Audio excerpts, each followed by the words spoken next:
ready, because we're going deep on a topic that might make you a little nervous. Oh, yeah. Cane Corso growling. Definitely a powerful sound. You know those big Italian dogs with a growl that could probably shake the whole house? Oh, absolutely. And you've shared some concerns about your own Cane Corso's growling, so that's why we're here today. Yeah, to help you understand. What your dog's trying to tell you. Exactly. And the first thing to know is that growling isn't always bad. Oh, really? It's a natural way for dogs to communicate. Interesting. It's like their way of saying, hey, something's not right here. Okay, so not necessarily aggression then. Right. More like a warning. It's a warning signal, exactly. Okay. And it's really important that they feel comfortable giving that warning for their own safety and the safety of people around them. I see. Imagine if we punish a growl. We might be taking away their way to communicate that something's wrong. Oh, wow. Like, what if they went straight to a bite? That's scary. It's much better to understand why they're growling and then address whatever's causing it. So it's kind of like we're silencing them if we punish them for growling? Yeah. You could think of it that way. So how do we tell the difference between, like, a playful growl and one that means back off? You got to look at the whole picture. Okay. Their body language is the situation. Okay. During playtime, you might hear a growl, but their tail's wagging. Right. Maybe they're even doing a playbow. I Our see. whole body's saying, let's have some fun. So they're being all tough, but their tail gives them away. Exactly. But if a Cane Corso is feeling threatened, that growl is going to come with a tense body, right? Right. You'll see those hairs on their back stand up, and they'll have a fixed stare. Okay, so that's when it's serious. That's when you know it's serious. So they're speaking this secret language with their body, and we need to learn how to read it. That's right. And with a breed like a Cane Corso, those signals can be even more intense, I imagine. Absolutely. Because they are powerful dogs. Yes. So that growl is going to carry some weight. It is. I just picture a Cane Corso thinking, hey, I'm trying to warn you here. Pay attention. I can just see it. Yeah. So let's talk about what might be causing those serious growls. Okay. What are some reasons why a Cane Corso might growl? Well, one common reason is resource guarding. Okay.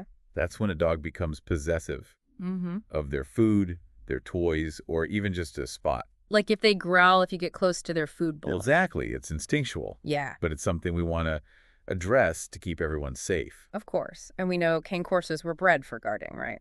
Right. So it makes sense that they might be a little wary of strangers. Absolutely. They have that protective instinct built in. So some growling around new people is normal.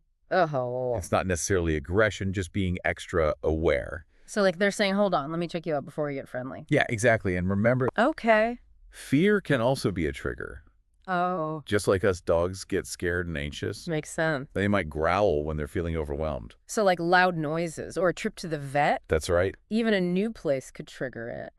And sometimes growling could mean they're hurt. Yeah, pain or illness. Right. Can definitely make a dog more likely to growl. That's a good point. If you notice your Cane Corso is growling more than usual or in new situations where they didn't before, you should check in with your vet. Definitely better safe than sorry. So now that we understand some reasons for growling, let's talk about what we can do about it. Okay. When your Cane Corso starts growling, what's the best approach? Well, first things first, safety. Right. Your immediate priority is de-escalating the situation. Okay. Remove your Cane Corso from whatever is causing them stress and give them some space to calm down. Okay. Then we can focus on the long-term solution. All right, so how do we do that? Addressing the root cause of the growling. Yeah. How do we actually tackle those underlying issues? No, there's a really powerful two-step approach we use in dog training called desensitization and counter-conditioning. Okay, that sounds complicated. Basically, we want to change your dog's emotional response to whatever's triggering the growling. Break that down for us. What does that actually involve? So with desensitization, we gradually expose your Cane Corso to the trigger. Right. But in a safe and controlled way. We start small at a distance where they're not super stressed. Right. And then we slowly work our way up. So if they're afraid of strangers, we wouldn't just throw them into a crowded party right off the bat. Yeah, you might start with having a stranger stand a good distance away. Okay. Just far enough so your dog notices, but isn't totally freaking out. And you would reward your dog for staying calm. Okay. So gradually getting them used to the scary thing. What about counter conditioning? This is where we pair the trigger with something your dog loves. Right. Like treats or praise or toys to create a positive association. So instead of fearing the trigger, they start thinking, oh, this is where I get the good stuff. Exactly. Okay. Instead of fearing the trigger, they actually start looking forward to it. So we're kind of rewiring their brain to think, oh, this isn't so bad after all. That's the idea. Okay. And when you combine those two techniques, it can make a big difference. Great. So let's get a little more specific. Okay. What are some strategies we can use for those common Cane Corso growling scenarios? Well, early socialization is crucial for any dog. Yeah. But especially a Cane Corso. So making sure they meet lots of people and dogs and go to different places when they're puppies. Exactly. Helps them build confidence. And it reduces the chance of fear-based growling later on. And it's not just about quantity, right? It's about quality. It's about quality. Yeah, we want those experiences to be positive and controlled. That makes sense. So what about training? Okay. How does that help reduce growling? Positive reinforcement training is a must. Okay. Especially for Cane Corso owners. We want to build a strong bond based on trust and respect. So we reward the behaviors we like. Exactly. Like calmness and obedience. Yes. Rather than punishing things like growling. That's the idea. Okay. We want to create a positive learning environment where your Cane Corso feels safe and motivated to work with you. This is really helpful. I'm already starting to see how we can use growls as opportunities to learn and connect. That's what we want. Let's keep digging into those specific strategies in part 2 of our deep dive. Now, let's say you have a Cane Corso who's a bit of a resource guarder. Okay. They growl if anyone gets near their food or a favorite toy. The classic, this is my bone growl. It's not uncommon, but we do want to address it. Yeah. How do we handle that? One really effective technique is what I call trading up. Okay. We teach the dog that giving up something they want actually leads to something even better. I like that. So it's not a battle over the toy, right? It's like cooperation gets you a bigger reward. Exactly. Turning that mind growl into like, ooh, what you got for me? You got it. That's great. It's all about building trust, showing them you're not trying to take their stuff. Okay, what about Cane Corsos who growl at every new person? Yeah. Like my friend has one who thinks every guest is a burglar. Oh, yeah, a common one with those guarding instincts. So how do we help them feel more comfortable around strangers? The key is controlled introductions. Okay. Instead of a sudden face-to-face, which can be overwhelming, we slow it way down. So no big hug from Aunt Mildred right away? Definitely not. Okay, good. Have the stranger approach calmly, keeping a distance at first. Okay. Let the dog come closer on their own. And reward any calm behavior with praise and treats. So teaching them new people equal good things. Exactly. And speaking of good things. Yes. And things to be aware of. Let's talk about kids. Yeah, important. Even the best behaved Cane Corso needs to be supervised around children, right? Absolutely. Kids can be unpredictable. Yeah. And they might not understand how to interact with a dog respectfully. Right. So never leave a Cane Corso unsupervised with a child. Got it. So no matter how much we trust our dog, right, supervision is key. Yes. What else should we be teaching kids? Yeah. About how to interact with a Cane Corso. Okay. We want to teach them to respect the dog's space. Okay. No approaching when they're eating or sleeping. No hugging or kissing. Okay. No pulling on their ears or tail. Right, respecting boundaries. It's all about teaching those boundaries. And if the dog shows any signs of stress, even small ones, we separate them from the child right away. You got it safety first. Okay. And remember, every dog is different. Right. What works for one Cane Corso might not work for another.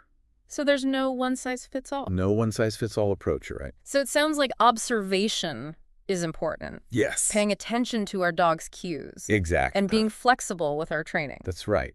It's about being in tune with your Cane Corso. Okay. And figuring out what works best for them. So what if we've tried all these techniques, but the growling is still a problem? Okay. What's the next step? If you've hit a roadblock or you're feeling overwhelmed, don't hesitate to reach out for professional help. Okay. A certified dog trainer or a veterinary behaviorist can assess your Cane Corso's individual needs and create a tailored plan. So it's like a personal coach. Exactly. For you and your dog. Yes. Someone to help you through the tough stuff. They can offer guidance, support, and expertise to help you and your Cane Corso thrive together. This has been so helpful. We've learned a lot about those powerful growls and how to build a better relationship with our Cane Corsos. And remember, understanding those growls isn't about silencing your dog. Right. It's about building a deeper connection based on trust and understanding. Beautifully said, but before we wrap up, we have one more part to go. All right. We'll be right back to answer your questions about Cane Corso growling. Sounds good. And share some final thoughts to help you navigate the amazing world of dog communication. We're back for the final part of our deep dive on Cane Corso growling. Yeah, it's been fascinating. We've decoded those growls, explored why they happen, and even learned some training strategies. It's amazing what we can learn when we really start to listen. Absolutely. And speaking of listening, I'm sure our listeners are eager to hear your take on some common questions and concerns. What are some of the biggest challenges you see when working with Cane Corso owners on this channel? You know, one of the most common things I see is owners hesitating to address growling because they think it means their dog is aggressive. And they're worried about making it worse. That's understandable. I mean, Cane Corsos are powerful. They are. That growl can be intimidating. Right. But as we've talked about, it's usually a warning, not an attack. And if we ignore those early warnings, we might miss a chance to understand our dog. And to prevent things from escalating. It's like they say, an ounce of prevention is worth a pound of cure.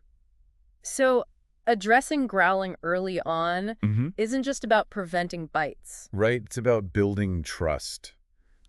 With your Cane Corso. I see. When they feel confident that you get them, they're less likely to growl in the first place. Makes sense. It's all about that understanding. It is. And that brings me to another point. Consistency. It's so important.